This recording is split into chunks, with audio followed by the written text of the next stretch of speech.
Let me fucking scoot back a little so I don't punch the microphone. Hey, come listen to our podcast, yeah. Please listen, it's a hitch. If you don't listen to our podcast, yeah, then you are a bitch. Maybe that one. This is how we should start this shit. We should fade in from the intro music and then fade into me going, all right, watch. Dun dun dun dun dun dun dun dun dun. God, man. Oh. Look. Usually I kind of skip rewatching this movie. If I'm going to watch a Terminator movie, I watch Terminator 2. But rewatching this movie, I'm like, this movie's fucking great. Yeah. I mean, it is a slasher movie with a futuristic twist to it. And it's like, this is so fucking good. It pretty much is like it's just a slasher movie, but like sci-fi and actually like good sci-fi. Okay, so the movie, everyone, if you haven't picked up from the title that you clicked on and then the intro, Terminator 3 is Terminator. What was that really shitty remake? Was it? Didn't it have like a remake or something? No, it wasn't a remake. He did it's kind of like an alternate timeline future. So I think it's like you got Salvation, which is the fourth one, which is the one where Christian Bale is. That one takes place completely in the future, and Christian Bale is John Connor. So that's supposed to be sending. That's supposed to like complete the cycle, right, Cody? Back to the first one. Like at the end, they send Kyle Reese back to the future, and that's how it starts over. Yeah, if I remember correctly, wasn't there like some? I've never seen it. Maybe I'm thinking of Genesis. Where Genesis is where John Connor turned himself into a Terminator somehow. Yeah. You're Terminator too, huh? And then you had Dark Fate, which is like, I don't know. I had to watch it because I wasn't. I know Arnold came back for those two, but yeah, Dark Fate was like, let's ignore everything except for 1 and 2. It was a legacy sequel to 2. Damn. So you guys really? know Okay. you guys know like all the shit. See, like I don't know fuck all about Terminator. This is my first time watching this one all the way through. No, this is the first time I ever watched this movie too. Okay. Really? No. Oh. I was about to say, I'm like, I don't think that. I was going to say, don't feel bad, because, like, I only watched the Terminator movies for the first time when I was, like, I don't know. I was probably almost 30 when I finally sat down and watched them all, after years of people being like, Terminator 2 is, like, one of the greatest movies of all time, motherfucker. And it is. Yeah, I mean, it is. Cody, it's very good. Did you sit down and watch them because of that Terminator game that came out, or no? No, I think I watched it because Dark Fate was announced or something, and I was like, well, I've never seen any of these, and maybe it also could have been close to around the time where like Mortal Kombat 11 had Terminator coming to the game or something. There was some weird correlation with something Terminator related happening, and I was like, oh, well, I may as well sit down and watch them all because I've never seen any of them. Or I'd seen Judgment Day when I was a kid, but that was the only one. Yeah. So you rewatched. Now you did watch the RoboCop movies because you got the RoboCop game, right? Yeah. Okay, so that's what that was. You know, it's funny. Like this is a little side tangent because I remember, like when Mortal Kombat 11, I was really excited about the Scorpion Noob Saibot interactions because they have like 4 to 5 different pre-fight dialogues that kind of give you a side story that you never see. I remember being really disappointed with that because, Scorpion Noob Saibot in the story hadn't faced off since 1992 because of the characters in the first game. But I was really also disappointed with the Kano and Terminator interaction since Kano's look is literally based off of Arnold all fucked up at the end of Terminator 2. The little half eye, and shit like that. And their interactions were like, I can't even remember them. Like, if it was any good, then, I would have remembered it. But I remember that being kind of disappointing. And the fact that Arnold feels like he doesn't have to voice his characters in these games. He goes, I think the bullshit reason was because it was too violent. Like, dude, you fucking voiced the Predator game. And that thing's way more violent. That argument's kind of dumb anyway because the Terminator movies are violent. And yeah, it's like you also approved of your likeness being used. So, but I think it was really just he either didn't want to put the time in to do it, or he had something else going on that he would rather have done. So I think that's truly what it boils down to. It could also possibly, I think, be like, I mean, I hate to sound so fucking like simple and prude about it, but cash and creative. Maybe Warner Brothers only allotted so much cash for it, and he'd be like, okay, you can scan my body, which they obviously scanned it. Yeah, but if they had paid a little more money, they should have scanned his dick, like how you can see it in the beginning of this movie. I wonder if when he first appears and he was crouched down, on one knee or whatever with his fist on the ground, if it was touching the asphalt, the pavement. Yeah, he has his dick on the pavement. I don't know how big his dick actually is. He stands up and it sounds like Velcro pilling. He's like, I think it's the shadow. I think it's the shadow that makes it look bigger. But what's funny, it's tying it to Mortal Kombat, Cody. You guys, and we'll get to the scene when we talk about it, but I wanted to go ahead and spotlight it before I forgot. Brian Thompson is an actor in this movie. He was the first kill by a Terminator. He's the punk that, he fucking shoves his arm up his chest, Yeah. Do you guys recognize him from anything? Yeah, I think I recognized him. I can't remember where, but yeah, I thought I recognized him. Well, we covered the movie. He's Shao Kahn in Mortal Kombat Annihilation. Okay. Yeah, let me see if I can find him. What was his name? Yeah, look, it's Brian Thompson. Brian Thompson. Yeah, okay. What else was he in? He's played in, I saw him in Star Trek episode at one point. He's played in TV stuff a lot. Yeah, a lot of the actors that were in this, even Arnold himself, they were kind of... Arnold wasn't established before this, really. Well, I think Conan was kind of... I think he was trying to escape the Conan thing. Yeah, which being is, his one claim to fame, which is funny to me because, I've never watched a Conan movie. I have no interest in, whatsoever watching those movies, right? And so I've only known him, the first movie I ever watched him in was either Commando or Predator. And then the Terminator 2 movie, and Eraser and Judgment Day and stuff like that. Eraser's a really underrated action movie from '96 that he's in. He was in Hercules. Hercules Goes to New York or whatever the fuck. Oh yeah, they had to dub his voice and shit. Yeah. That is funny. So real quick, I know this is Owen's episode. So Owen, was this the first time you ever seen this movie? I've seen half of it once a while ago. But yeah, this was the first time I ever watched it all the way through. Okay, and Cody, you said I'm 37. Cody, you're either about to be 33 or 33? I am 33. Okay, so you watched it within the last...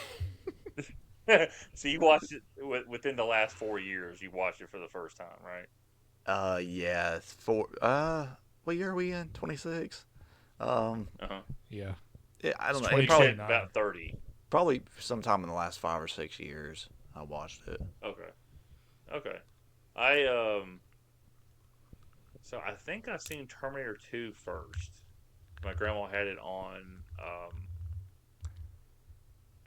VHS. I actually had the VHS copy she gave to me. I have that over at my dad's house somewhere.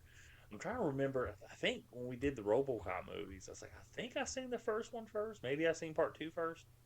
I guess she was real bad about showing me movies out of order. I guess to keep me shut me up and just watch a movie or something. But yeah, I think I seen Terminator 2 first. But I was around 10 years old, under 10 years old probably when I watched Terminator 2. And then this one was a little later on. Again, like I said, it wasn't like I could just go pick up this movie. You had to wait for the VHS to be somewhere. And I think she got the VHS a little later on. But, yeah. So I watched this when I was a kid. I was surprised Arnold was the bad guy. Because he was a good guy in the first one. Oh, the first one I saw, part 2. Yeah. But, yeah, it's... I mean, I've watched it periodically over the years. Like watching it this time, I like really appreciated this movie even more so because Alex was doing a watch through, and I thought it'd be fun if I could keep up with them, just like text each other our thoughts. He was going through the Terminator movies, and he was going to go through the Alien movies. He was just going to go through these franchises. And I did Terminator 1 and 2, and I just kind of stopped because I'm lazy about shit like that. But so I watched this like recently, probably within the last 5 years. But I mean, I had a lot of this movie still memorized and shit. Uh, the guy who plays Kyle Reese, he's followed James Cameron around in a lot of his movies. He's in Aliens. He's also in a very underrated movie that doesn't have a Blu-ray release and it hasn't been remastered. It's called The Abyss. Now, have you guys ever seen The Abyss? I've never seen it, but I've heard of it. Yeah, I've heard of it because it's another James Cameron movie, but I haven't seen it. So, my dad loves that movie. He had it on VHS. And it's pretty much like if you get to the bottom of the ocean, like there's another world underneath and there's like aliens and shit. Damn, and James the guy Cameron just loves the ocean, don't he? Dude. Dude. Now, I listened to quite a few interview clips yesterday. He's done this new interview with Graham Bessinger.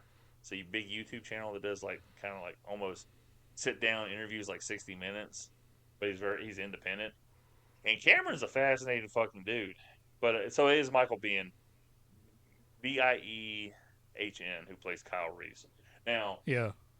Cody may not see it, but at the end, when they're running away from this animatronic Terminator, I'm just like, just push it over. Aren't they supposed to be extremely heavy? I think so, but it's just funny when you see it. You're like, The stop motion. Yeah, Linda Hamilton and Michael Biehn does a good job selling that this thing is dangerous. Yeah. But you can just kind of tell it's like, just push him over. But Michael, so his face is all like kind of fucked up on the left side of his face. He's got like blood running down his eye, like from his forehead to his eye. And I remember the first time I watched this as a kid, I'm like, yeah, he looks like Sub-Zero from Mortal Kombat 3. And Cody will get it. Sub-Zero. But that's just my brain. Like, I associate everything with, like, fucking Mortal Kombat. Obviously, it's like, oh, okay, I guess they copied that from Mortal Kombat. You said, dude, the Terminator is such a ripoff of Kano. What the fuck? Yeah, I tell you about it. I'm like, hey, that's Kano. What the fuck? No, okay. Okay, one last thing. I'll let Owen take over, obviously. No, you're good. So James Cameron was in partnership with a film producer named Lawrence Kasanoff. I guess Cameron had a company for a while. Let me look it up real quick. I can't remember what it was called. He had a production company, or maybe he still does. I took Steven Spielberg's idea and made a sequel to it. A sequel production company. It's fucking... Okay, Lightstorm Entertainment. So it is a still company. It looks like it's still going. Who is in charge of it? Ooh, so okay, Lightstorm is still going on with the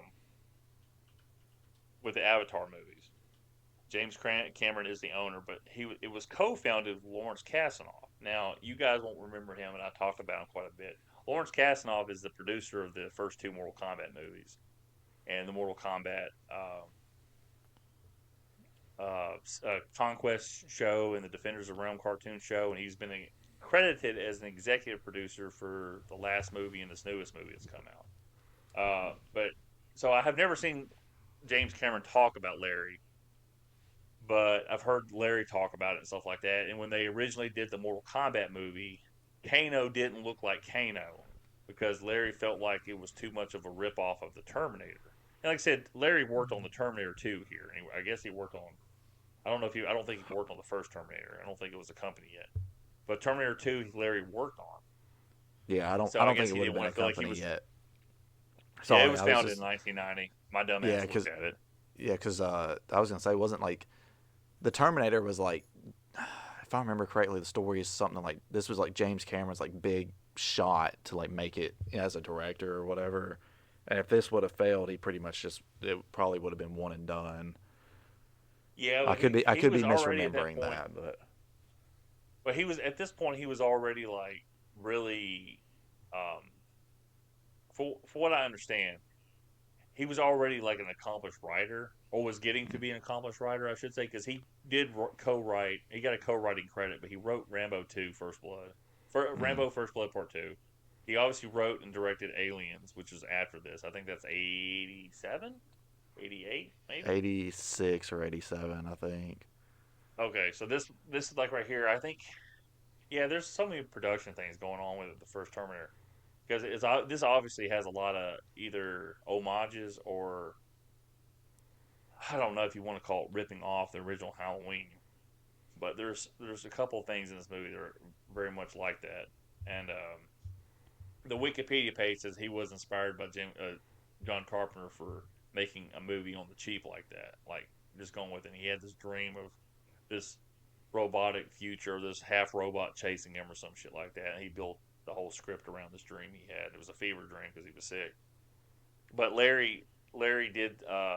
Kano did look a lot different. Like they weren't going to give him the metallic eye because he felt like it was just a rip off of Terminator. But when they did a test audience, all the kids were like, "That don't look like Kano." So they actually, credit to Larry, they actually went back and fixed it. And Kano looks like the Terminator, like he does, but that's what he's supposed to look like in a video game. So that's my little spiel on James Cameron and Larry Kasanoff. I don't know if Larry still partners with him. Because I never see James ever mention him or talk about him. So He only and maybe cares somebody- about Avatar now. Yeah, and like I said, I'll never watch any of those movies. I don't care. But he's fucking like when it comes to like the ocean shit, he is fascinating as hell. Like just listening to him talk about like exploring the ocean, getting to the deepest part of the ocean by himself, it's like holy fuck, this dude. That's fascinating. I don't know if I'd be able to do that. So. Mhm. Yeah, he's like Anyway. a really talented dude. I can't think of anybody off the top of my head that's had like a bigger fall from grace as a director. Well, I mean, like not a studio kind of in like selling, because all of the Avatar movies are like blockbuster hits, but like in terms of like respectability, Yeah, I can't and, think of anybody. to be honest with you, listening to him, like I said, it is an interview. Like you can mask a lot of things when you talk about yourself in an interview. I feel like he doesn't really care. Like he's Yeah, he probably very much doesn't. like He's got his he money. very much just he gets money, but he also very much he like moves on to like to the next thing. Mhm. Because he took an 8-year after like True Lies. I think he said he took like an 8-year break from Hollywood. He didn't make any movies. He said he's made more documentaries now than he has actual movies, and he just kind of moves on like to the next, to the Well, next thing. It was after Titanic, and I think after Oh, Titanic, okay. he didn't have to give a fuck after that. He doesn't care because Yeah. that was Which like is the greatest that's- movie ever, or whoever that made a Man. bunch of money. yeah, it's probably the greatest movie that doesn't have CGI at this point. Yeah, Um, yeah. But he's a fascinating dude. Like I don't mean like don't get because I've talked shit about him because of what he said about the Marvel movies, because like his Avatar movies probably have more CGI than Marvel does. But it's just interesting, like the shit, because I'm more interested in hearing him talk about like fucking space and then the ocean than probably am to go see his movies at this point. Because just listening to the interview, like this dude kind of knows his shit. Yeah. And like I said, it's pretty fascinating. Like I said, I'll give him his due respect. Dude's talented as hell and he's smart as hell. I may not agree with his opinion on movies, but he can make a fucking movie though that someone's gonna watch. Yeah.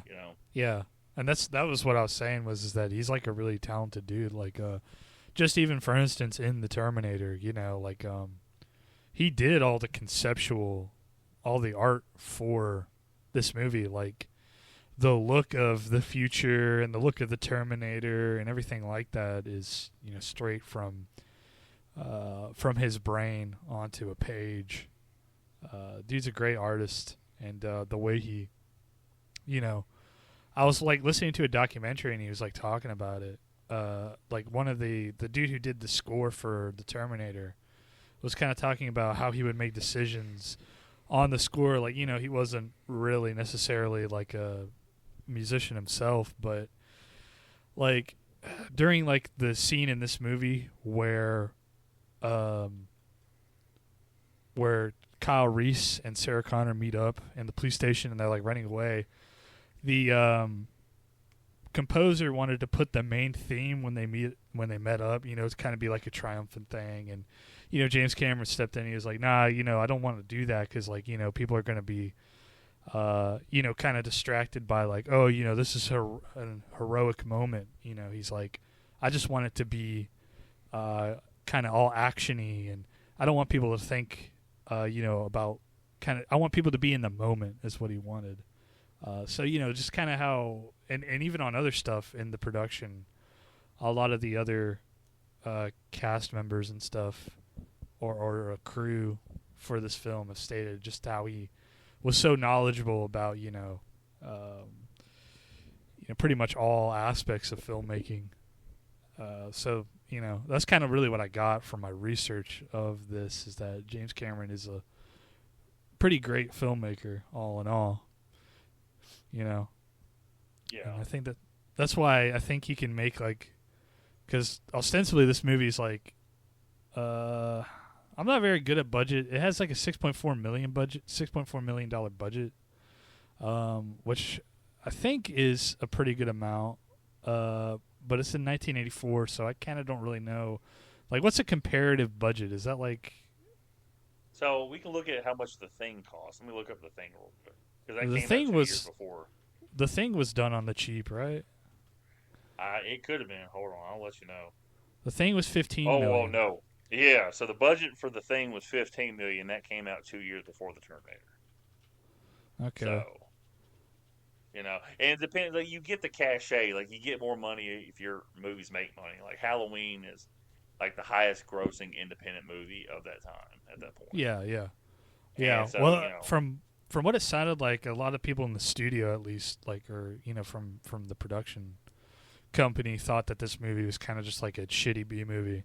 Like, Yes. they weren't really sitting down or watching the dailies or anything. But from what it seems like, that's kind of how they treated this. But if they didn't fuck with it, like if this was Cameron's vision, which it pretty much is, like Yeah. it's great. Like usually times you get that studio meddling, like again with RoboCop 2, a recent movie we just covered, where you can feel like, okay, this thing is disjointed as hell. It's like 2 different scripts put together, and they thought, hey, this 2 transition sentences are going to work, and it doesn't. This movie's like free flowing. Like I said, when you have this kind of success, for $6.4 million and making $78 million, which is pretty fucking incredible for a R-rated, horror, sci-fi movie. Even though it wasn't billed as a horror movie, I mean, it is a slasher movie. Yeah. You get the total autonomy going forward, because like the next one he does, which is 7 years later, Terminator 2. I just looked it up. The budget was like 45 to 50 million, but that movie made $520 million. Yeah. Back in 1991, I mean, that's a fucking huge ass hit. So, it's so weird. Like, it used to be like those kind of numbers are like so astronomical. Now, if you don't make $500 million, you're like, oh, you're a total fucking failure and all this other shit. Yeah. I think Marvel box office broke the brains of a lot of people. But but it's interesting. Like I said, man, I'm excited to talk about this. I'll be honest with you. I really, really love this movie. Yeah, Lance Henriksen. Yeah, that's right. Yeah, so he obviously, I guess he followed Cameron around, and he's in Aliens. Yeah, he was in. So James Cameron had a movie before this. After they got done, who was that? So James Cameron used to work at originally at a film workshop. Like he was like making effects and shit or something. I forget who it was, but it's another director who was he was under kind of the tutelage of him. But after he met Gail Ann Hurd, who was like his producer on this movie, they kind of got together and they made a really shitty movie that James Cameron has disowned called Piranha 2: The Spawning. Oh, he worked on Piranha 2. I don't think he directed that, did he? No, yeah, he directed this one. This is his directorial debut. It's Piranha 2. Oh, really? Okay. 'Cause he said something in the interview I was listening. He got fired from it. Yeah. Yeah, he says that. They probably fired him for taking him off of the director. But no, he was the director on here. Like I said, throughout his Cool, so. it seems like he always wanted to kind of step back. He's wanted his name taken off of this movie before, so Well, it's a really bad movie. But Lance Henriksen is in it. I forget what character he plays, but so he must have followed Cameron because he's the android in the Aliens. yeah. And then at the end and of Alien 3, it's revealed that he is the CEO of the company. yeah, he's Carl Bishop Wayland or whatever the fuck. Yeah, he's the CEO of the Wayland Corporation. You see him, and then in Alien, well, he's the next one. In Alien versus Predator, you see him again. He's the originator of the corporation because it's obviously 2004 Earth time. Yeah. So, so it's just kind of funny because I saw him. I'm like, that's weird. He's an alien, isn't he? Or aliens. Alien. I had never seen Aliens until probably the last 5 years. I had seen Alien versus Predator before I saw that. So the revelation of seeing him again, I'm like, I don't know who the fuck that is. Oh yeah, yeah. He was supposed to be the. I think this is a pretty famous bit of trivia, but he was supposed to be the original Terminator before they got Arnold. Oh, really? Before they casted him. Arnold was originally going to be cast as Kyle Reese, at least on request from the production company. They were going to, at the very least, have him try out for the role of Kyle Reese. But James Cameron thought he'd make a better Terminator, Arnold would. So they replaced Lance with Arnold Schwarzenegger as the Terminator. And then made Lance Henriksen that police detective guy who fucking dies in 1 second. Yeah, those guys that you have a little bit of stock in this movie because they're in it for 15, 20 minutes. Yeah, their deaths are quick. Boom, boom, boom. It's very emotionless. I guess it just goes to, I don't think it's some grand oh yeah, this is because the Terminators are emotionless, and it's like I just think it was probably just a quick death that he had planned for this movie. Yeah, and it's kind of surprising too because I feel like they're pretty well rounded as they're pretty fleshed out for the short amount of screen time. Sarah Connor's friends that she has, Ginger, and I think the other guy's name's Matt or Mark or whatever. Mm-hmm. They're pretty fleshed out. You only see the dude for 2 seconds, and then the two police detectives. So it is kind of a pretty punchy that they just kind of die so nonchalantly. Yeah, it's pretty quick. Cody, you want to jump in, man? I feel like we're just taking all the air. No, I'm good. I'll keep going. It's good. Cody goes, I didn't watch this movie. I'll go fuck yourself. No, I watched it. I wanted to talk about the Linda effects. Hamilton's boobies. Yeah, you do get to see those. You can See talk the about boobies and Arnold's. you see the nips. You see Arnold's cock too. Apparently there are versions where you don't see his dick. I'm sure the made-for-TV versions of it, they edited it out or whatever. Yeah, they gave him a. You don't see it dangling around. They give him a Barbie doll cock. You can't be the Sperminator anymore. Oh my god. Oh yeah, don't forget Bill Paxton. Bill Paxton has a small role in this movie. He does? What is he? He's the punk with blue hair. That's Bill Paxton. Oh yeah. Yeah, that's who that was. I think that's who I was thinking of that I recognized. Oh yeah. I can't. Yeah, because of course That's I'd Bill recognize Paxton. Bill Paxton. Yeah. Yeah. Bill Paxton, obviously famously of True Lies, Twister, which is a Aliens. Spielberg movie, and he's in Titanic and all that shit. But it's funnier because the next year, Cody and I covered this movie. Owen chickened out on this episode. It was too masculine for him. But Commando, Arnold Schwarzenegger movie, Bill Paxton has a quick 20-second role in that movie. on screen, which is just funny because that's obviously not a James Cameron movie. But Yeah. it's just funny how he kind of followed Arnold, and then he fucking stars across from Arnold in True Lies like a decade later, which is cool. The years of our lives. The Terminator. I'm coming. Ah. So, when did this movie come out? I never did look up the date myself. 1984. 1952. 1939. No wonder the original Thing from Another Planet fucking bombed at the box office. They had to compete with this. The thing. The thing on this thing. Huck 2 on that thing. So, October 26, 1984, and it was distributed by Owen Pictures, who also did our 2 RoboCop movies. Yeah, they're all about that sci-fi shit. Did you know Gail Ann Hurd was Cameron's wife at the time? It was his second wife. Do what? I didn't know that. Yeah, so he was married to her, and supposedly he sold the rights to her for this movie so she could be the producer for like $1. Hold on. Yeah, I saw that too. Yeah. He said, "I'll buy that for $1." He really did. Hey, this is funny how that's good, Cody. That's very good. I don't know why I never thought of that. Like, I'm like, what is he quoting? I'm like, oh, RoboCop. I said that all the time.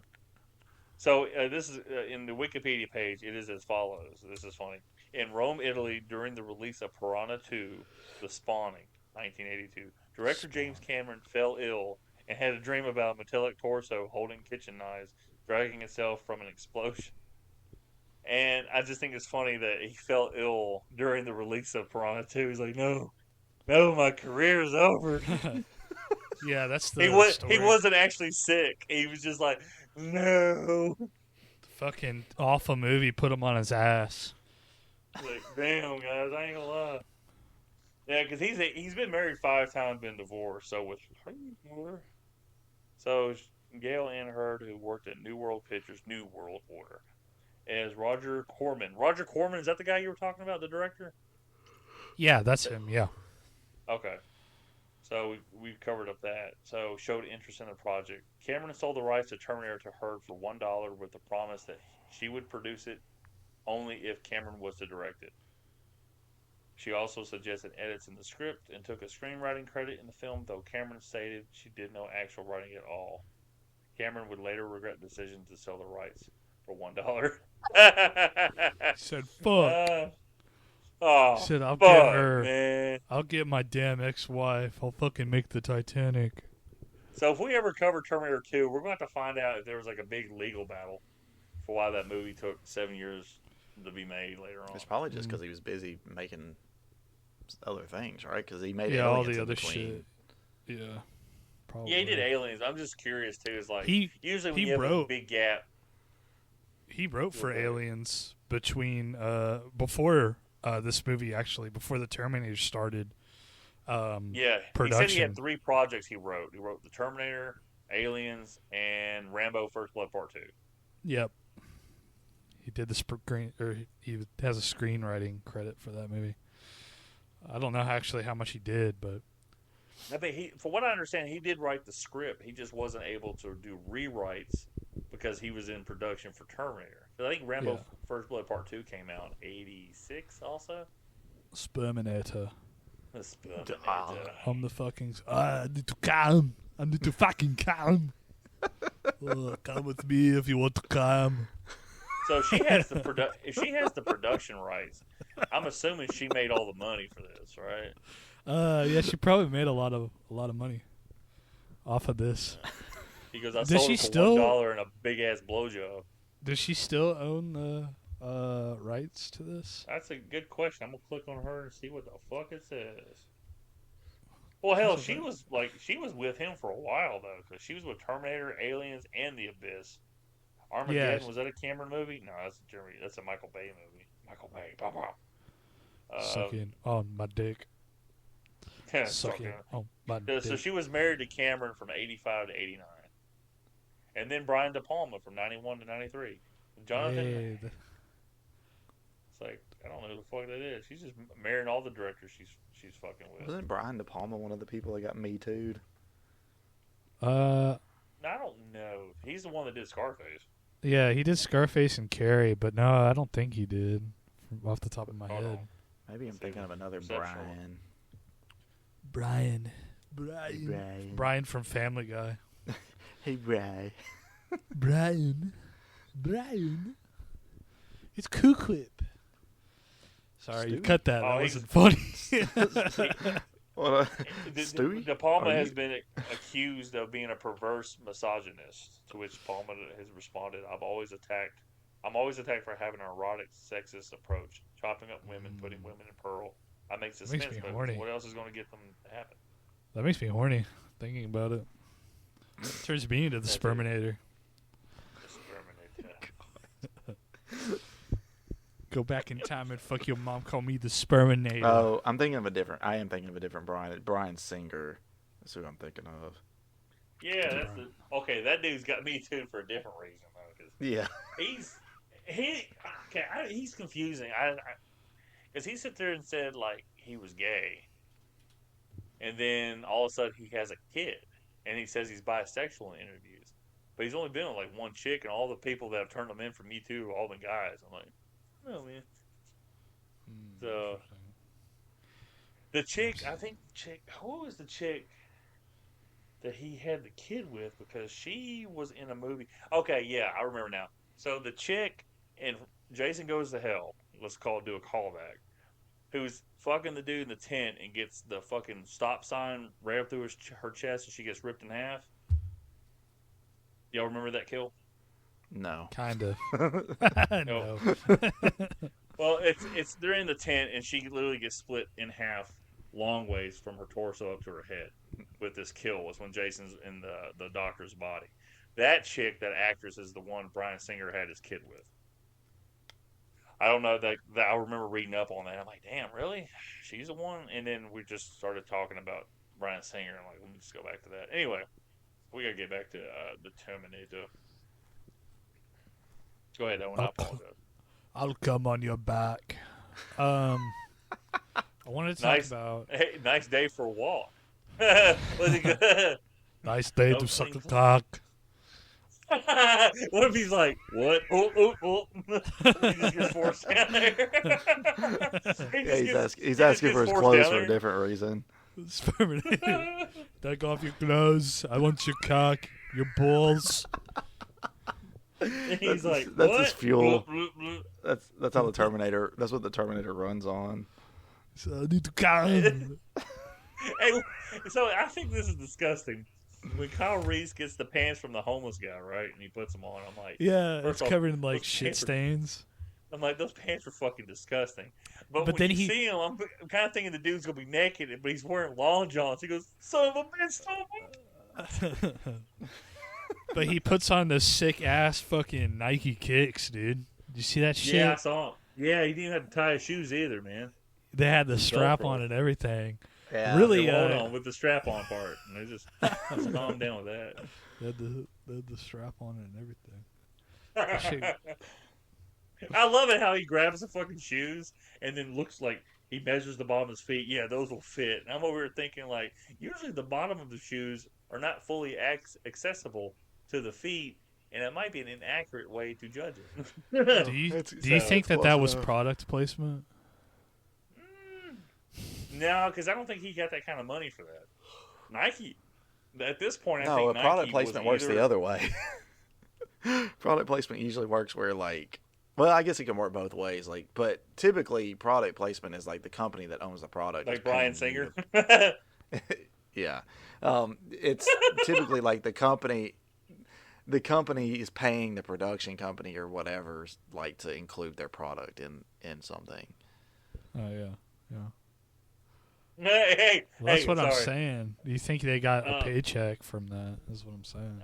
No, I don't think so. Yeah, that's what because that's what James Cameron bought his submarine with. With that Nike money. Nike. The Dude, Nike because money. honestly, I'd buy a pair of those Nikes. They look fucking pretty tight. So, real quick, I gotta read this to you. I think this is interesting. So, the casting. So, for the role of Kyle Reese, Oren wanted a star whose popularity was already rising. So, they suggested Arnold Schwarzenegger. Cameron was uncertain about casting Schwarzenegger as Reese because he felt like he needs somebody even more famous to play the Terminator.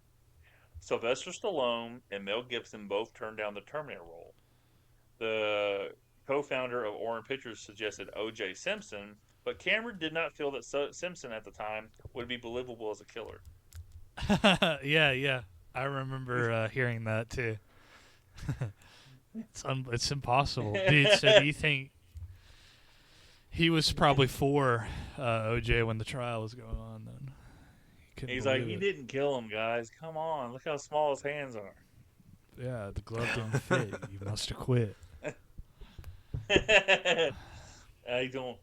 Cameron wrote the forward to his book. If I did it, he's just a really good big fan of O.J. Simpson at this point. He goes, I just really enjoyed what he's from Canada. He goes, I really enjoyed watching him play for the Buffalo Bills. I don't know what to tell you. He said, "I'm on the juice." I'm on the juice. Give us the juice. But not the same time. Not the same kind the Terminator needs. No, it is the same kind, actually. I think the potato in that video was a metaphor for something. I need to cow. She's over here squeezing a potato. Give us the juice.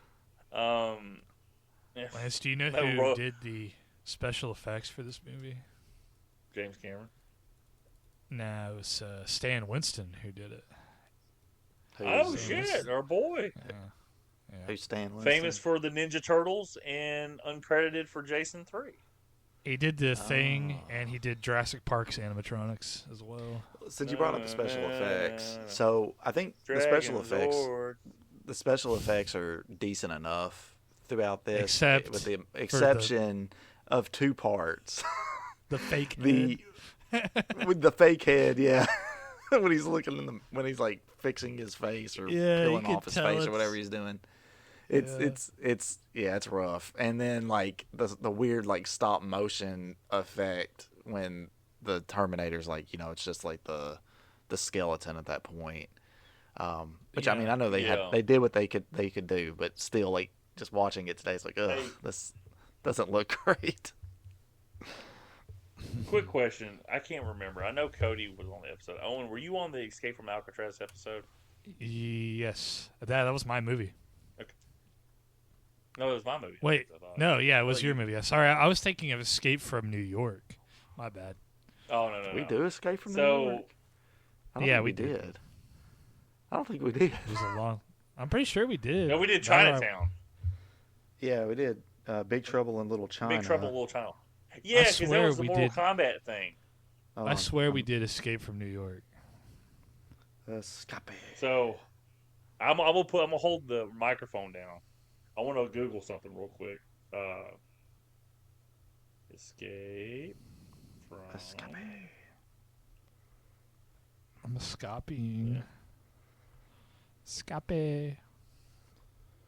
I think the best effects are the miniatures that they have, like like the explosion of the semi. That was a miniature model. It wasn't a real semi. We did not do Escape from New York. Fuck. We did Escape from L.A. We did. No, we didn't do that either. We did Big Trouble in Little China, and in that episode, I can see on the podcast service here where we had talked about Escape from New York and Escape from L.A. a little bit, but we have not actually covered either of those movies. Oh. Hey, how do you post shit in this Discord? Oh, I found it. Hold on. So I'm gonna put this down. You guys tell me which job is better. I don't know if this won't let me. Yeah, it will. Here we go. All right. There's two pictures. One of them is the dummy head that Eastwood made for himself in Escape from Alcatraz. And the other one is the head from that Terminator eye-poking scene. You tell me which one looks better. Okay, dude, that's fucking... They're almost the same. Wait, I don't remember the context. I don't remember the context for this in Escape from Alcatraz. What is the face supposed to be? And that's like what Eastwood. What temporarily like tricked them and that he was there or whatever. Yeah, that's right. Yeah, because he puts him under the I guess, under the thing. So to me, yeah, it looks hilarious, but in the context of the movie, it's fine because like he made what he could in prison, right? So it's not going to look perfect. The Terminator, the Terminator though, that's supposed to be his actual face. I'm trying to think of anything. I mean, it's kind of funny because I feel like in The Thing, like Stan Winston uses some fake heads here and there, and they look pretty good. Like, oh yeah, even the part the where great.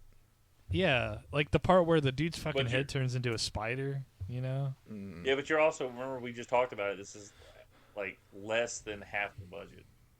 Yeah, I can see movie. that. Yeah. So the Thing got 15 million, and this movie had 6.5 million for a budget. Yeah, Winston showed up to set, and he's like, "All right, Jim, how much am I getting paid for this?" He's like, "Well, I'll give you a double cheeseburger and a large fry if you do okay." He's like, "Oh fuck," so just threw something together and left. There you go. He's like, "How do you know? Right. That's what I wanted." Here's a little fucking stop motion skeleton man. Could you spend another day or two Skeleton man. cleaning this up? No, I don't think so. That hamburger is already passed. This only scene, like that was rough, but it's almost like you kind of excuse it because it only lasts for so long. But it is kind of really cool to see the reveal of the Terminator eye for the first time, what it actually looks like. I think And then, I know this is so, and this is probably something that annoys people when people when we do this or anyone else does it. Like, oh, well, if I was in this situation, I get it. They had a low budget, blah blah blah, right? But what could have made this shot better is if it wasn't so well lit. Like, put some shadow in there. Maybe don't make it so obvious that this is like a latex face, Do a little bit of that Evil Dead bullshit that Sam Raimi does. Go ahead. It's fine. I mean, I think it's cool to have like an establishing shot to or have these shots to show it, and then I kind of like the way they, they'll have it show half of the face and have like the eyeball moving, and then they'll cut to the other half, and it's like, he just has the little eye patch thing going on. Like, I get the need to have it to establish that, like, look, this is cool. Like, check this shit out. He fucking has like a robot eye, but it does look goofy. Yeah, it looks weird. On the flip side, there's that scene earlier in the movie where he's like, I guess he's fixing his arm or something, and it's like split open, and you see like the kind of like, I don't know, compression things going on that control his fingers and all that. Like, that looks great, but yeah, the little pistons and shit. Yeah, that's what I was looking for. Pistons. Thank you, Detroit Pistons. Shout out. Shout out. I think the special effects that work the best are like, in the beginning when they have the big reverse projection, kind of like they have that miniature tank thing, the big fucking hunter killer or whatever it's supposed to be in the background. I think that was fucking when he kills the chick soldier. It's like, holy shit! Because I remember the VHS copy, it didn't look that good. That looks fucking awesome right now. Like, she just all of a sudden she's just in the body parts. I'm like, that's some Mortal Kombat shit, baby. Yeah, exactly. Yeah, and I mean, a lot of this shit, now that you mention it, I'm sure a lot of this shit looks a lot better on a VHS where you can kind of hide some of those special effects, imperfections and stuff. Like, when you're watching, I'm younger at the time watching these movies. I'm older than you guys. So I watched everything on VHS or regular screen TV. I didn't really think about special effects like looking stupid in certain movies or looking great in some movies. I was just watching them, I was like, holy shit, I was immersed. If I liked the movie, I was immersed. I wasn't thinking whatsoever about the special effects. So that scene, I think I remember as a kid watching on VHS, like, yeah, you can tell it's not him, it cuts to him, but it wasn't as bad. Like, when you go to HD, like, some cinematic masterpieces like Ninja Turtles 3, Turtles in Time, don't hold up. Yeah. That's definitely, like, I agree with that, because I don't remember a time as a kid growing up watching VHS tapes being like, or even DVDs on, like, a CRT television. Fake! That looked fake! And just being like, Yeah. What the But- hell? This Ernest Scared Stupid fucking movie has awful special effects. I mean, Bullshit. I can see Owen. I can see 10-year-old Owen watching Turtles 3 getting really mad at that line. He's like, turtles are not related to frogs, you know? And you're just like watching on you're just watching Fucking it turtles. on VHS. You're like, I thought that line was great. Owen goes, "They're not even related." Like, that's the one time Owen's ever got heated on this podcast in almost 6 years. He's like, "Oh Fuck. man, I swallowed a frog. I hope that wasn't an ancestor." He goes, "They're not even related." Fuck them motherfuckers. Fucking Corey Teenage Mutant Feldman, the Penis. heroin addict. Teenage Mutant Penis Turtles. Penis in the. Damn it. Teenage Mutant Ninja Turtles, Heroes in a Half Shell. Penis in a half. Penis in a taco shell. Penis power. There you go. There we go. We got there. Sperminator. Now back to the Sperminator. So I guess I just kind of want to ask you guys about this movie. Did you guys like the story in this little movie? Did it pique your interest? Yes. Did you find it fascinating? The older I get, the more fascinated that Google and whatever, CDGP, whatever it is, all the AI out there is getting close to Skynet at this point. And it's intriguing as hell. Like, we get more into Skynet in part 2 when you learn that it's like this big control computer system. And so it's really fascinating as like you see all this AI shit. And I'm just like, and you see like robots that they're trying to build now, all this shit. I'm like, Cameron made a movie or two about this, and it didn't seem to go too well. You might want to stop. So, there's that. I do have a question for you guys because I sent it in the group chat. When Arnold gets shot out of the club, the window, and he sits up, and as he's getting up, you hear the doo-doo, doo-doo, the beginning of the Terminator theme. I'm not saying it's ripping off the Halloween theme. Do you think that had to be inspired by Michael sitting up? I Had listened to it. be. No. Maybe. I mean, yeah, maybe. I mean, he Yeah, definitely I spotted. could see him like having that Like- influence. Like it's undeniable that there is a slasher influence in this movie, but Yeah. He did say he was influenced by Halloween for this movie too. Now he Yeah, doesn't so- go into the depths of what it was, but that just when he sits up, and then as he's getting up, you hear the da-dum, da-dum, da-dum, and then the music picks up. And in the original Halloween, when Michael sits up and looks over her, you hear the da-dum, da-dum, the beginning of the Halloween theme. I'm like, holy shit, man! It has to be some kind of nod to that. It's never been mentioned, but I mean, Oh, speaking of the go ahead. theme, and you know what the Terminator theme also sounds like? what? The Battlefield theme. Oh yeah, it kind of does. Anytime I Do you think think of the they- Battlefield theme, though, I think of the Battlefield 3 theme where they have that fucking weird bass line that's all like blown out and it's like sounds like a fart. Remember that? I don't know. I don't remember that. Listen Really, to the they are- Battlefield 3 version of the theme song, and you let me know because it straight sounds like a get- fart. do you think that Terminator stole their theme from Battlefield? It's possible. This is a movie about time travel, so I mean, yeah, you're not wrong. There's this podcaster I used to listen to. His name's Ben Meekler. He's like a comedy writer and a comedian, and he hosted a Mortal Kombat podcast. And what he would do was he'd invite a guest on who knew nothing about Mortal Kombat. He had already picked a character out, and he would give them a full bio from like a gamer's perspective to this person. And he would always start out. So, like any story, we start at the beginning of time with the one being. It's kind of like God. And then talk about like the elder god splitting them up into the realms and all that stuff like that. And then when he would get to something, he goes, "Oh, so it's a lot like Terminator." He goes, "Yeah, Terminator copying Mortal Kombat like everything else does." So he'd make that joke over the course of the show. It's like, "Oh yeah, they copied it from Mortal Kombat." You know, obviously Mortal Kombat came out 20 years later. So I like doing that shit. It's like, you ain't copied from this, because that's my point of view. So I just listened to the Battlefield 3 main theme, and yeah, you're right. I told you. Sounds like a big fucking fart.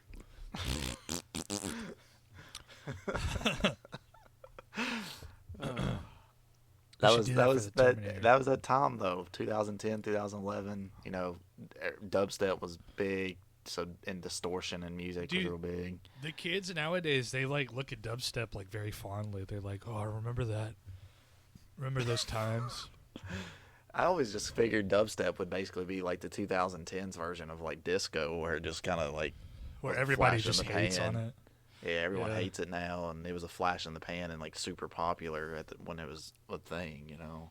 Yeah, I mean, I've now seen everybody kids just likes to slow music down. I've seen kids get nostalgic for like fucking, I don't know, like 2016, and it's like, dude, like 2016 like was not any different than now. Like there was like literally no difference. Yeah, it's so weird because I don't know. Maybe we're just not far enough away from it. Although, I mean, it was 10 years ago. But I can't think of anything from like 2016 time frame that's like, yeah, music was this specific way, or, you know, I don't know. I guess you did kind of have like the rise of like artists like the Chainsmokers and shit like that. Yeah, you did kind of have. I mean, in the early 2010s, you had LMFAO, and like I can clock an early 2010s or a late 2000s song. Yeah. From like the mid 2010s, I mean, it's kind of just whatever. Mm-hmm. You know, it's not like, and it's funny that we talk about this on Terminator, which I feel like Terminator is such a movie that is of its time, like in almost all aspects of it. You know, like fucking all 80s sci-fi feels vaguely Terminator-ish. You know, and like the fashion in this movie and everything, it's all very effortlessly of the time. Yeah, I think that just comes with, you know, it is. You can go one of two ways with your sci-fi, right? Like if it's set in present day, then obviously, you know, the style is very much of our world. But then like you also get sci-fi that's like, oh, this is like fucking the year 10,000, like Dune or whatever, where it's just completely, you know, made up styles and everything. Yeah, yeah. Well, I guess what I'm trying to mean is that like this movie, I feel like is a very important like touchstone. I feel like of people's perception of the 80s in a lot of ways. Like, yeah, you know, it has like this 80s fucking nightclub, and everybody's wearing like the single Michael Jackson fucking leather glove and has like the goofy hair and shit. Yeah, I guess. I don't know. As someone who obviously I wasn't alive in the 80s, I don't know. I look at things Cody more like famously not alive.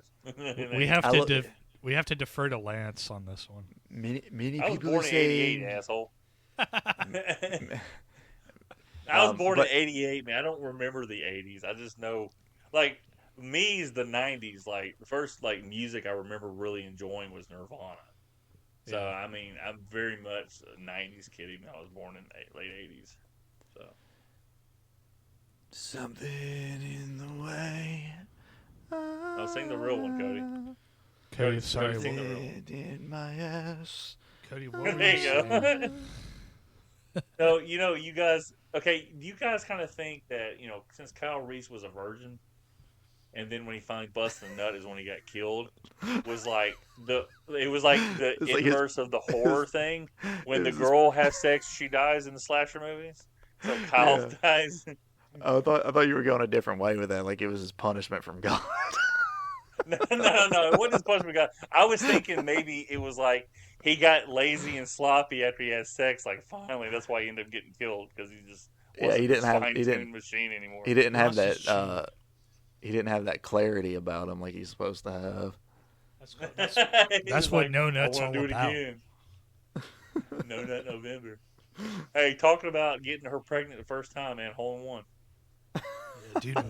Dude has the strong sperm. Dude, so the Terminator, he should have been the Sperminator. He should have just. Well, he was killed like Kyle. 35 and a virgin. So yeah, of course he did.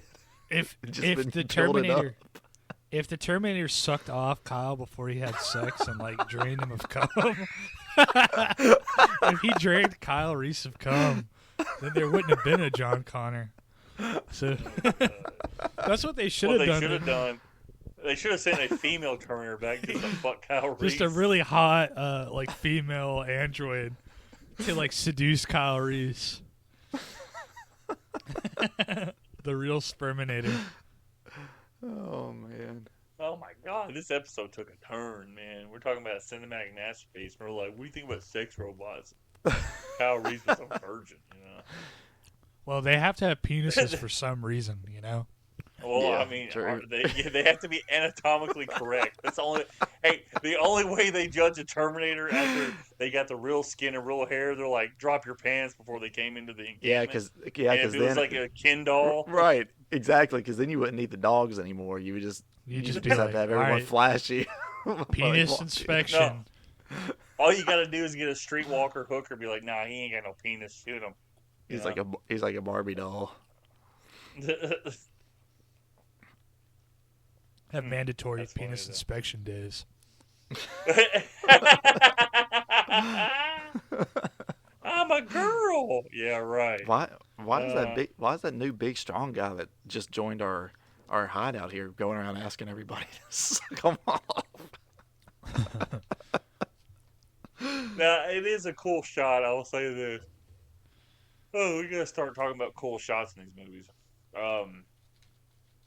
When the Terminator, the previous generation of Terminator, gets into the encampment and starts killing everybody, and they kill the dogs off screen, so at least I didn't have to see it. But the cool shot is when you see, like, Kyle's looking up at it, and you see the red eyes glowing through the shadow. That was a pretty cool fucking shot. I'm like, oh, okay, that's pretty badass. I don't remember. I mean, it just looked like some regular dude. It's just funny. He just grabs a gun and starts shooting everybody with lasers. 3 years from now, by the way, 2029. We're getting close. Yeah, where's our fucking androids with anatomically correct penises? And Well, vaginas. Skynet is currently being constructed by everyone asking Grok to alter Is this true? images Take of your different clothes off. women. Grok, is this true? So, I ain't gonna lie. I do use Google AI to ask Giggle. hypothetical Dragon Ball. What? You like I did use Google. And Google. I use Google AI to ask hypothetical Dragon Ball Z questions. So. I always turn any of that shit off all the time. Yeah, Like, see, I Google search it, and then AI gives me an answer. I'm like, oh, thank you. So I'm like, I need to know if Kami could fight Cell. Hey. Or is Garlic Jr. supposed to be a reincarnation of Garlic, just like Piccolo Jr. is the Piccolo? Shit like that. Did they ever even show who did they ever even show who Garlic was? Or outside of that, Well, there's a flashback in that Dead Zone movie yeah, where you just see like a coloration of Kami in purple and coloration of Garlic in red. right. And, But they you they know, never actually it's show just- who it's- Garlic is. No, but it's interesting to me because supposedly in the Dead Zone book that came out in Japan, they'd have a little guide or whatever. Garlic Jr. is also a reincarnation of Garlic, much like Piccolo is a reincarnation of Demon King Piccolo. And also some stupid thing I always get I always think about. He's so Kami's picked to be Kami, and then he splits into Kami and Demon King Piccolo because he can't be evil. But if you go with the movie canon, Garlic is in competition with Kami. So I'm like, did Garlic happen after Kami and Piccolo split? Or was it before? So I guess timeline-wise, technically. So I say Kami, I mean the Nameless Namekian. The Nameless Namekian was in competition with Garlic for the Kami position. Namekian got picked, Garlic got sealed away in the Dead Zone. Then the Nameless Namekian a little bit later on split into Kami and Piccolo, so that was a little bit after.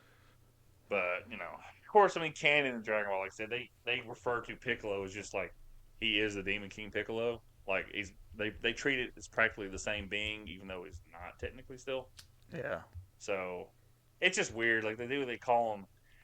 I mean, I get it, but they kind of dropped. They used to call him the Son and Reincarnation. Now they dropped the Son part. And it's like, well, he's technically in a different body, so he is a reincarnation. He is the Son because it's technically different. He has a soul, but he actually has a heart. Like even because I was watching that scene when Piccolo first showed up for that tournament in Dragon Ball, and this woman and her kid were about to get crushed by a big ass rock in a rainstorm. He destroyed the rock to save them for no reason. So you could tell that he was different than what he was. Say you saw the scene in Dragon Ball where Demon King Piccolo lays an egg from his mouth. No, I did see that. I like that because he did call him my son too. So it's like, well, it took everything I had to lay this gigantic egg from my throat. Because I don't have a chest anymore. Good thing I'm known as back on Namek as the throat goat. What? It is crazy that King Piccolo destroyed Shenron. Yeah. I was like, I watched that. I mean, it's kind of goofy because Shenron is drawn much smaller than he is later on. He had to grow. So it's just kind of funny. Do what? He had to grow.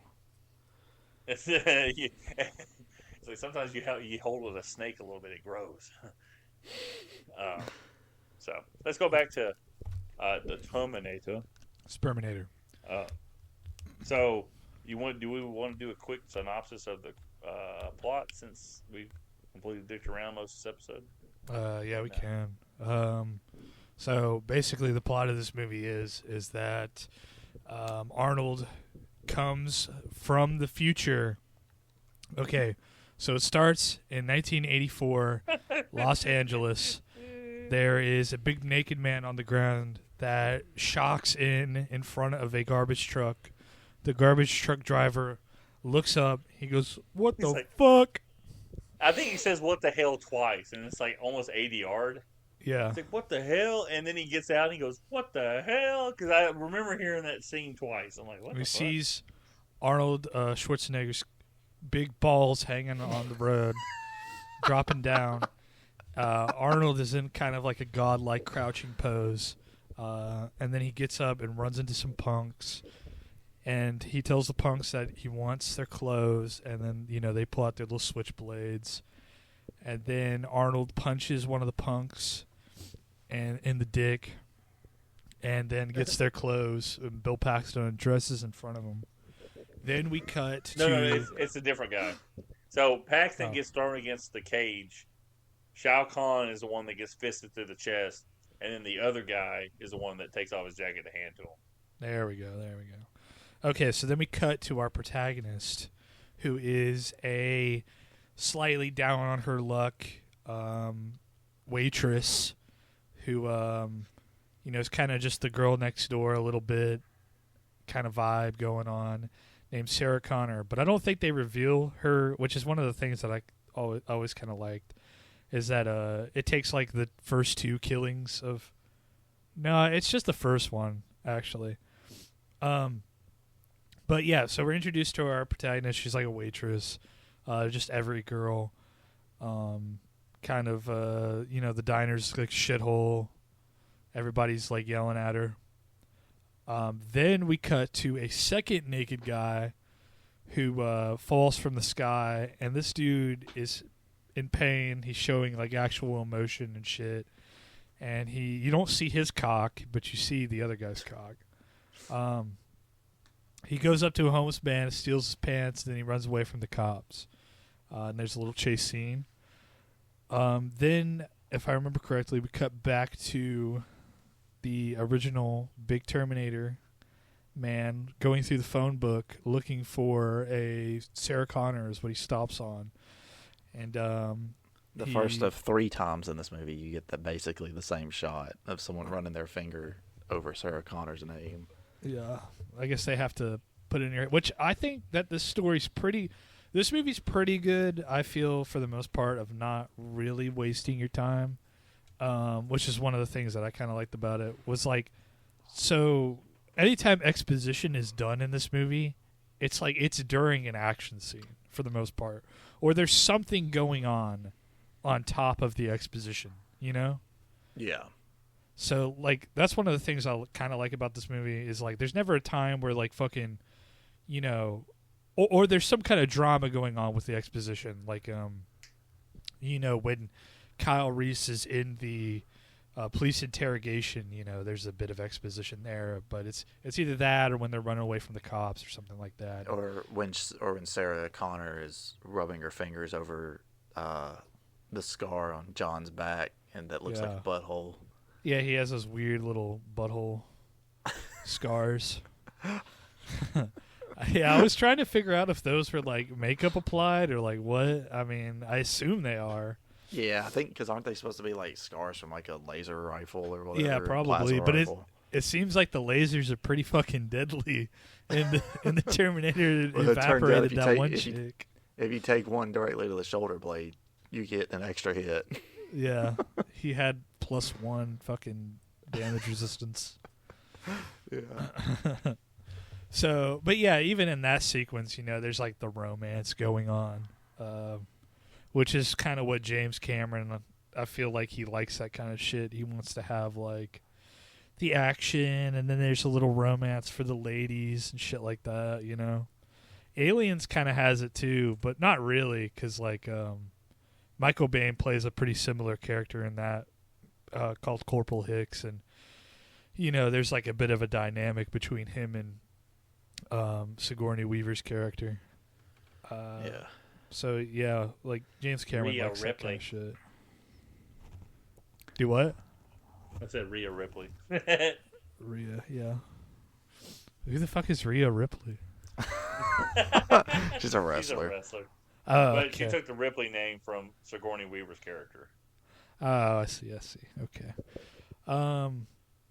But yeah, that's kind of, you know, one of the things about this movie is just I feel like it doesn't really waste your time all that much. Yeah, But I agree with that. so, yeah, they go through the phone book, and you cut to, you know, the Terminator guy gets his guns. He goes to the gun store, and he buys like, you know, 5 million guns, but he actually doesn't buy it. He just shoots the guy because they keep the fucking ammo right there on the desk, ready to go. 1984, I bro. bet, Come on. I bet Yeah, they won't I mean, anymore. I say that, but like you can totally like, well, they wouldn't keep it on the counter, but they do keep it out like fucking on the shelves to where you can just grab ammo, I guess. But anyways, that happens. You know, there's more chase sequences involving Kyle Reese. He gets a cool little trench coat, Philly Flasher little outfit going on. So he gets away from the cops. He gets a cool little shotgun from an unlocked cop's car because they were too dumb to lock their doors in the middle of like the LA shithole. That's the most unrealistic thing about this movie. So the Terminator kills the first Sarah Connor, and it's a pretty cool little sequence. You know, he like rolls up to the spot, runs over a little toy car, walks up to the front door, and he goes, "Are you Sarah Connor?" She goes, "Yes," and he fucking breaks down the door and shoots her. And so the setup is that Sarah Connor's friend who works with her at the diner hears about this, and you know it's the same name. So us as the audience are privy that something fucky is going on, you know, and that she's probably going to be next, or at least in the near future next. She's like third in line or something.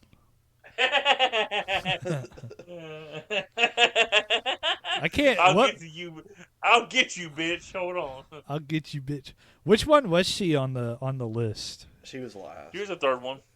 Yeah, I thought she was the third one. How many were on the list? Was that the last three. one? Yeah. Oh, okay. Yeah. That's pretty convenient, you know. Good thing she didn't have like an A, like a middle name that started with A or something. Yeah, Sarah and Connor. Oh, you're fucked, honey. Her name I was Sarah I just Zeta Connor. forgot that phone books like had people's addresses in them and shit. It's like shit's like Dude, creepy. I was watching some old ass game shows from like the '60s, and they'll straight up just ask the contestants like, "Oh, what's your address?" He's like, they'll just give them their fucking address, and I'm like, We don't do that anymore. Yeah, Well, that's the crazy. The '60s, I guess, serial killers hadn't become a big problem yet. Yeah, it's more like a '70s thing, like a '70s Yeah. and '80s kind of thing. But yeah, Hey, so what's your Snapchat? Is what it is now. yeah, so where can they find you on Twitter? Do you leave On your door Instagram. locked at night? So the next thing that happens, what happens next? I want to say, yeah. So Sarah goes back to her little apartment and hangs out with her friend Ginger, and then they get ready for a big night on the town. And I guess Sarah has a boyfriend or something, so it's a good thing she didn't fuck her boyfriend, and have a kid instead of with Kyle. Or John Connor would have come out like less cool, maybe, Mm-hmm. But so she goes to see a movie, I want to say, or she goes to like a bar, and she hears on the radio that another Sarah Connor has been killed, and the cops are like, well, shit, this guy's just going down the phone book, like killing people, so like, here's the last person we need to get a hold of her, and so Sarah thinks something's going on, so she kind of tries to hide out at like a nightclub or whatever. And she eventually gets in touch with the cops, and the cops tell her to stay at the nightclub, which she does. But she's all the while through this, she's being tailed by Michael Bihn's character, who she thinks is the guy who's going to try to kill her. But what she doesn't know is it's the 6 foot, like 5 tall, 300-pound Austrian guy that she didn't see. Nah, he's more like 6'2" with his lifts. He's pretty short. Oh, okay. Well, what she didn't see was this 300-pound, 6'2" Austrian guy who blended into the crowd very well. And that was going to be the guy who was going to fucking blast her. So, the Sperminator goes to the nightclub. He figures out where Sarah is through, because he gets to the house that she was staying at with her roommate and kills her roommate and the dude she was like banging.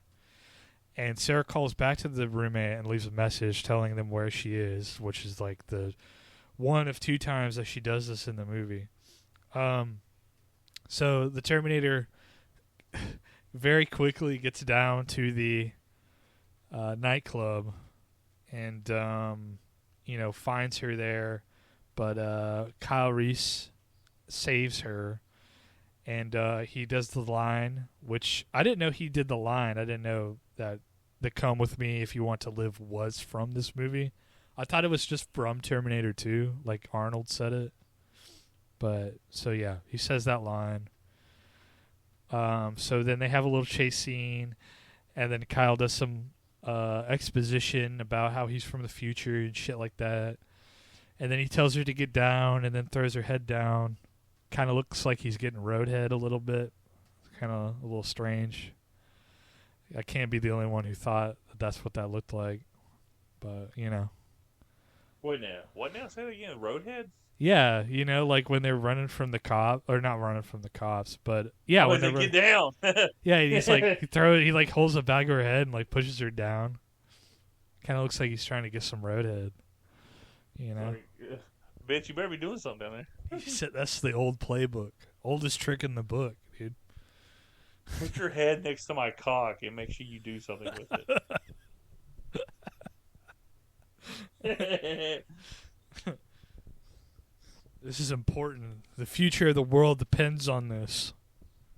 You don't understand. I'm his daddy. So, Cody, real quick, man. You've seen Salvation, right? Yes, I have. Yeah. Okay, so question I have about Salvation. he sends, and Salvation is it's kind of funny. I know the guy who plays Kyle Reese is the dude in Avatar, right? Sorry, what was that? Okay, so the guy who plays Kyle Reese in Salvation, he's the guy from Avatar, correct? I'm not sure. It's been too long since I've seen that one, and that movie's not particularly memorable. Hold on, has it been 6 weeks since I looked at you? Salvation. I'm just kind of funny. Who directed this? It's directed by MCG. Who the fuck is that supposed to be? McG. That's his name. Sam Worthington. McG, by the way, is the director never of mind. Catwoman. G. Oh, really? Yeah. Oh. Never mind. So it's not Kyle Reese who plays him. It's Marcus Wright. He's the human Terminator hybrid cyborg, Sam Worthington. I just think it's funny because I thought he was Kyle Reese, and then he ends up like the next year being in the first Avatar, and his career's taken off of that. Yeah. So sorry. So it's a little interesting connection. Like Cameron had nothing to do with Terminators 3, 4. I don't know about 5. Genesis. No, I don't think so. I don't think he had anything to do with it again until Dark Fate. Gotcha. But Dark Fate's not that good either, right? I mean, it's fine. I don't think it was necessary. That's for sure. Was Genesis really that bad though? I'm just curious. Genesis is pretty bad. Yeah. Okay. It's really stupid. Like I said, I have no experience with it, so I was like legitimately asking, like, there's a punchline. Fuck you. Hold on.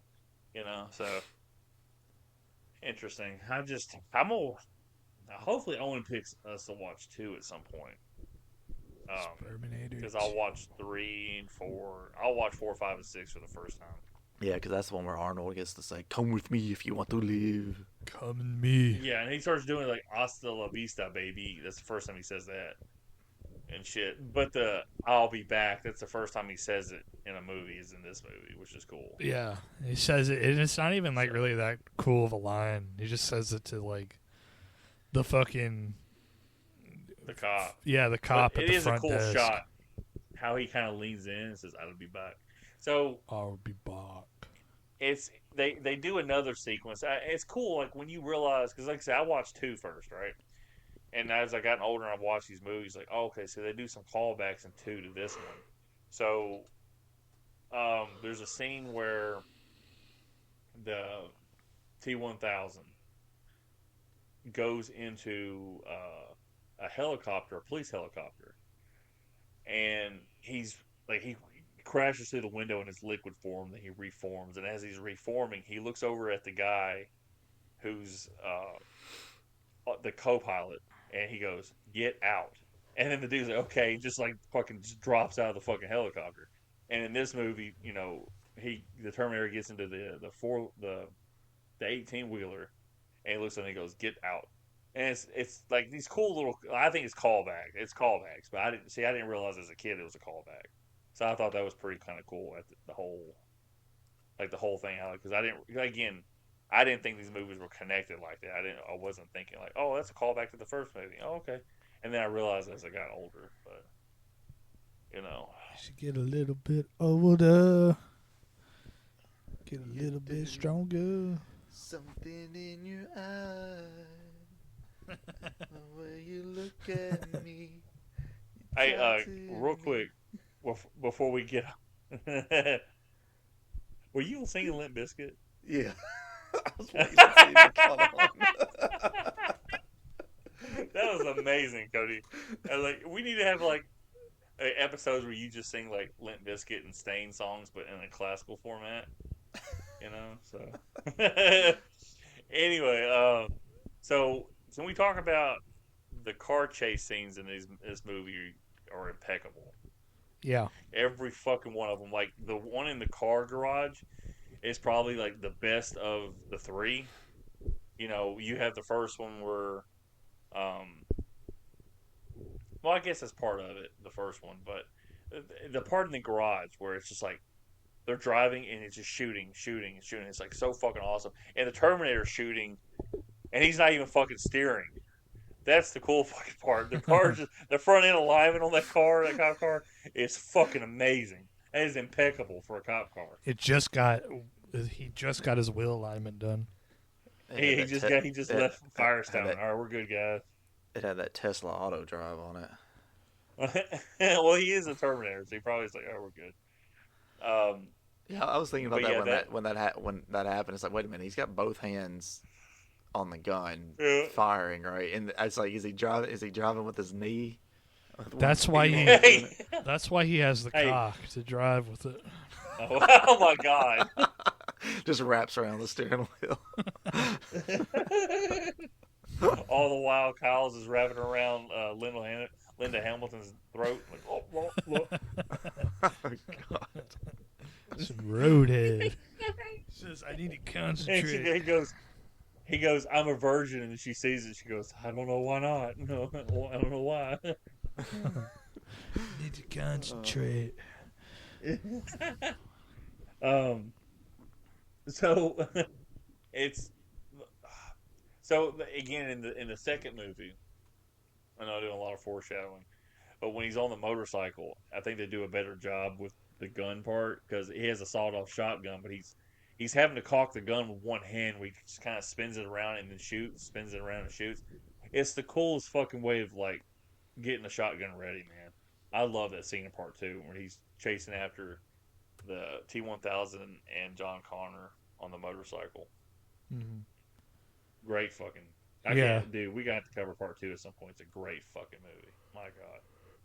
Some of the gun, like the shooting stuff in this movie is kind of like like actiony, like where they never really have to reload. Like they do reload in this, but Yeah, you don't ever see anybody. It's like it's You a don't- 6-shooter where they just keep going and going. Yeah. They have a little bit of that in there. It's not that I bad. got the but unlimited lives in Mortal Kombat Mythology Sub-Zero. He's got the unlimited bullets. you fucking just jump off the platform 500 times. Got that infinite ammo bandana on. Infinite ammo. Terminator. Terminator. Colonel, you didn't say the Colonel. Terminator had a cock.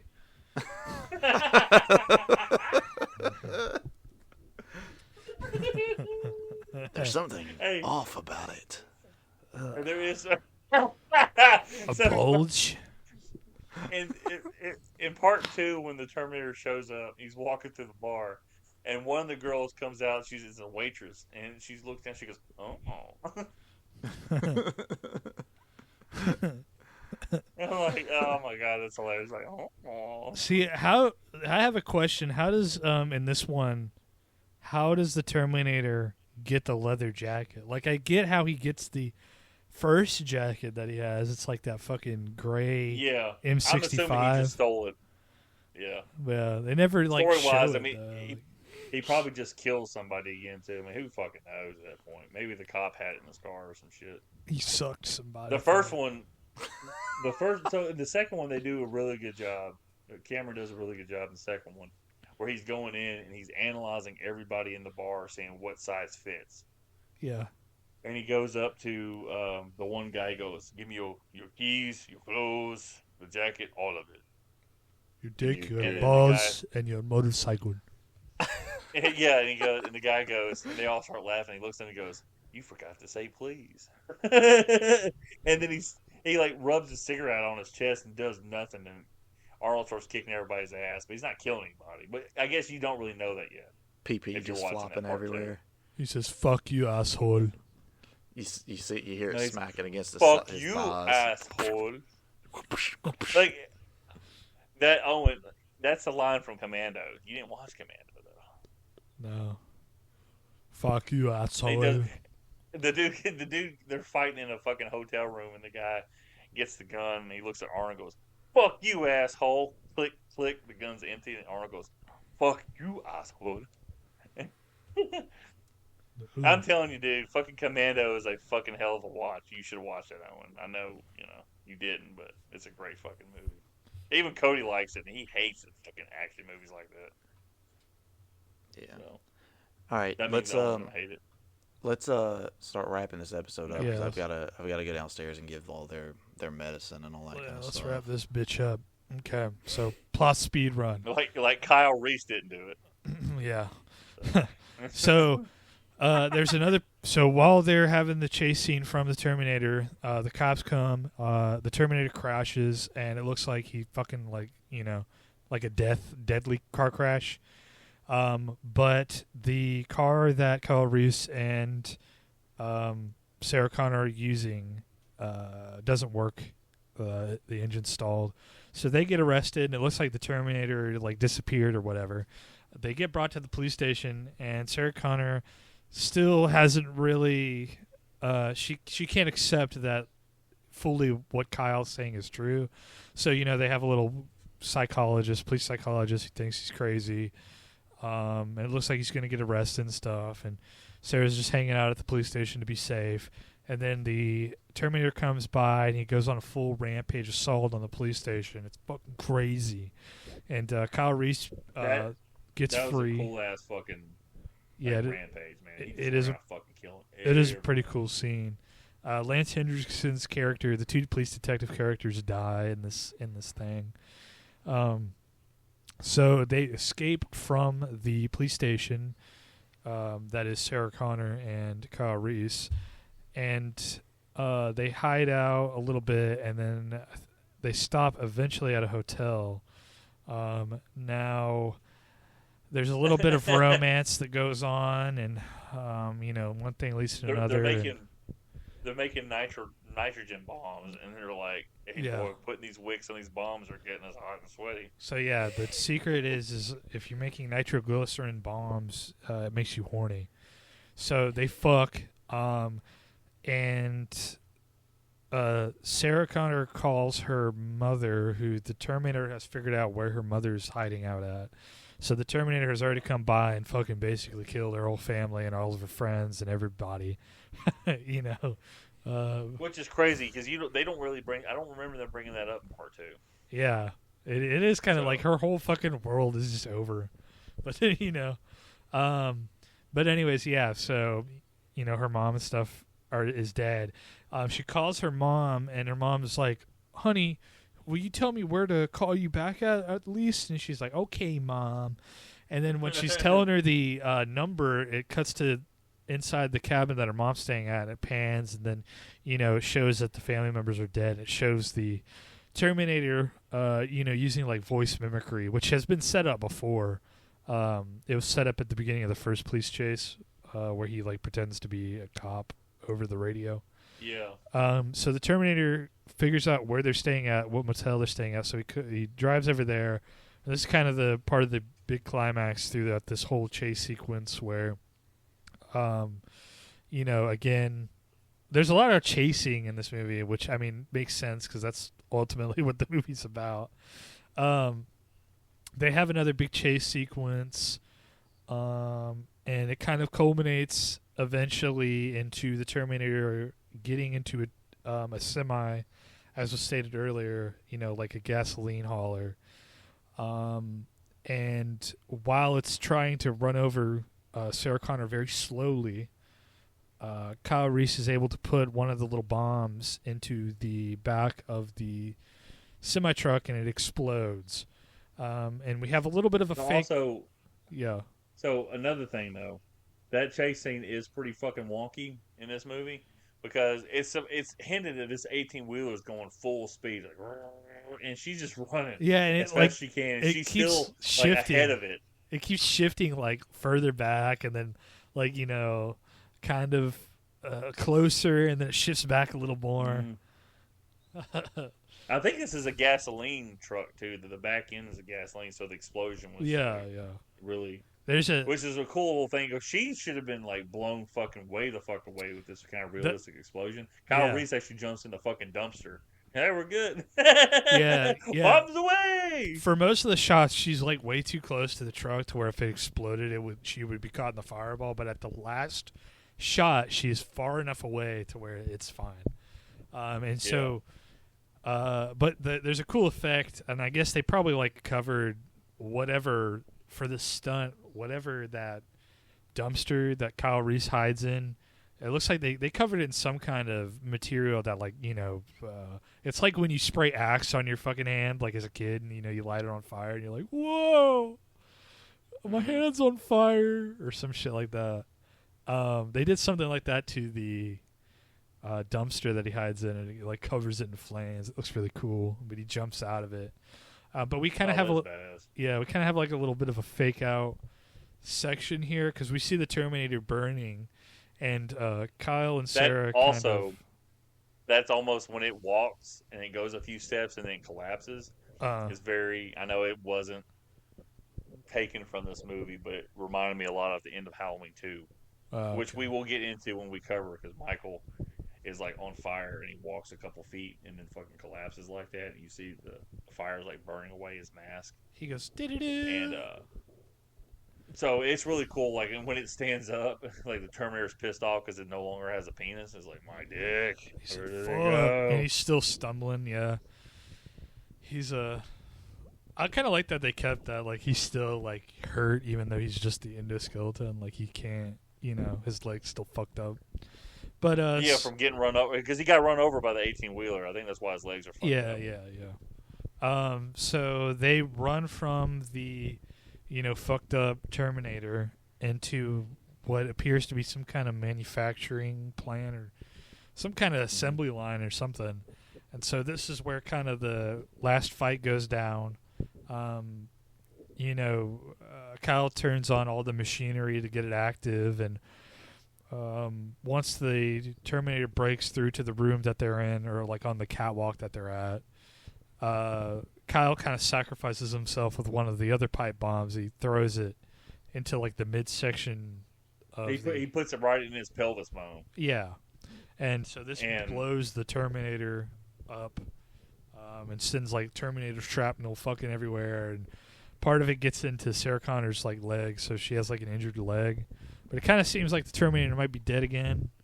But no, his upper half is still fucking alive. I ain't afraid no legs. Yeah, it's climbing after her, trying to get her, trying to grab her in the leg and stuff. And she climbs through like a press, like some kind of mechanical press. Ooh. Yeah, man, I ain't gonna lie. So when I saw that scene originally, and it always affects me, it's like that small like area she's crawling through. I know nobody's on the other end to press the button. Yeah, but it's almost like a claustrophobia. Yeah, they do it like, good. Like the camera's all up in her face and stuff, and it's all feels very compact. They do kind of a claustrophobic little thing going on there. And when she gets to the other side, she closes the grate while the Terminator was going through the press, and he's kind of trying to get to it, and he's almost got her, and she hits the button on the press, and then the press comes down, and she says, "You're terminated, fucker." And it squishes his little fucking head, and he dies. And so when he crushes into the electricity goes through the machine, I'm like, she should have been electrocuted at that point. She goes, oh. But she's she's laying on a metal piece. The electricity's going everywhere. I know it's supposed to be like some kind of a like spiritual thing. Like, we finally killed it's a visual aid. Like, we finally killed the Terminator. But she should have been shocked or some shit like that. Literally, the Terminator's touching her as it's getting electrocuted. Like, the electricity's leaving his body. So it's low. It's low voltage. Low. It's high. It's a 40-watt bulb. I can't see anything in this shit. So I think that thing takes a 12-volt battery. So she's down here in Mexico. Yeah, and so it cuts a little further, and she's pregnant. She's got a little baby bump, and she's like somewhere in like northwestern Mexico or some shit, or like southwestern U.S., but probably in Mexico, I guess. And it's kind of the prologue, and she's got like a dog, and she's kind of like got a gun, so she's like seasoned now, and Sarah's got a gun. And she's like, "There's a storm coming," which is funny because there's also a storm coming right now in real life. So, well, no, I'm in the middle of the snowstorm right now. Yeah. Well, that was what was funny, I guess, was watching that. Yeah, it's like, oh shit. So they also don't forget. The kid snaps a picture. Yeah. Oh yeah. And That's the picture and that. that's the picture that Kyle had. Yeah, yeah. So there's a flashback that's just Kyle like in the war, like fucking in the future, and he has a little picture of Sarah Connor that John Connor gave to him, I guess, to jack off to ostensibly. But it shows how that picture got there was some small Mexican child snapped a picture of Sarah while she was, I guess, staring off into space and didn't notice him standing there. Yeah. So there you go. And That's like I said, that's I the won't age gracefully whatsoever, but Sarah Belinda Hamilton, you see her in this, and you see her in Stranger Things season 5. Woof, man, she's rough, man. She looks like a woman who chain smokes like 10 packs a week. damn. Rest in peace. I don't really think she was all that hot in this movie though. Like I don't know. I mean, the titties were though. Yeah, but I mean, like I don't know. You're gonna have that, but yeah, I'm looking at pictures. God damn. God damn. I didn't think like, but just look her up in Stranger Things. You're like, wow, I didn't think it could get worse than it did. Damn, dude. So, Bitch is fucking old now. hey, Cher's old, but she has enough. Wait, hold on. Good news, we have. Okay, sweet. Well, I hope it still snows tomorrow, motherfucker. Okay, I got a weather update. So, this is the most likely ice forecast. Oh, So maybe the ice. come on down. Boom, boom, boom, boom. So yeah, I recommend this movie. Oh yeah, I was like, we got our. Yeah, yeah. Yeah, I recommend this movie. I think it's great. Yep, it's a pretty damn good movie. You know, James Cameron pre-Titanic, you can't really go wrong. Except unless it's Piranha 2, which fuck that. I wouldn't watch that. All right, so sorry, go ahead. No, go ahead. All I was gonna say was that's our review and my fantastic synopsis of Terminator. But yeah, everyone, thank you for listening. Out there, young Kazzy, we appreciate you, man. He's been communicating with me on Twitter. He's a cool fucking dude. And I don't think Sarah listens anymore. So Alex and Kazzy are the only two people I know. So appreciate you guys. Thank you for listening. Anybody out there listening for the first time, thank you. And like, share, subscribe to the show. Google Filmosophy Podcast. We're the only thing that pops up. Thank you so much for your time, and stay safe out there. And as always, finish him Off.